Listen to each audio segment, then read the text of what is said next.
Les éditions Tellem présentent un enregistrement intégral de La cité perdue de Z, une expédition légendaire au cœur de l'Amazonie, de David Grann, lu par Stéphane Cornicard. Parfois, il me suffit d'une échappée qui s'ouvre au beau milieu d'un paysage incongru, de l'apparition de lumière dans la brume, de la conversation de deux passants qui se rencontrent dans la foule, pour penser qu'en partant de là, je pourrais assembler pièce à pièce la ville parfaite.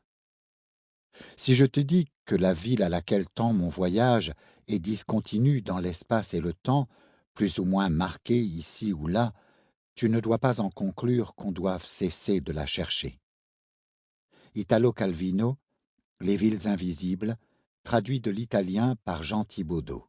Le Seuil, 1974. Préface. J'ai sorti la carte de ma poche. Elle était mouillée, froissée, et mon itinéraire tracé à l'encre s'effaçait. J'ai regardé fixement les lignes, dans l'espoir qu'elles me conduiraient hors de la jungle, au lieu de m'y enfoncer davantage. On voyait encore la lettre Z au centre de la carte. Moins un repère qu'un sarcasme, une preuve supplémentaire de ma folie. Je m'étais toujours pensé journaliste impartial, le gars qui ne met rien de personnel dans ses articles. Là où d'autres semblaient souvent succomber à leurs rêves, à leurs obsessions, je m'efforçais pour ma part d'être le témoin invisible. J'étais arrivé à m'en convaincre.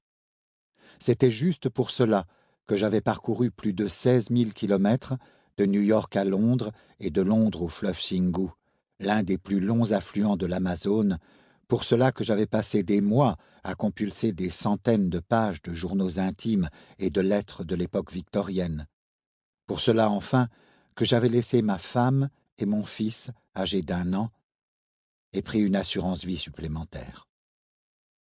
Comment des générations de scientifiques et d'aventuriers avaient pu être les jouets d'une obsession fatale, celle d'élucider la plus mystérieuse exploration du XXe siècle, et de localiser la cité perdue de Z.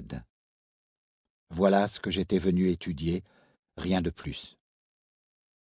La cité antique, avec son entrelac de rues, de ponts et de temples, était censée se dissimuler dans la forêt amazonienne, la jungle la plus vaste de la planète.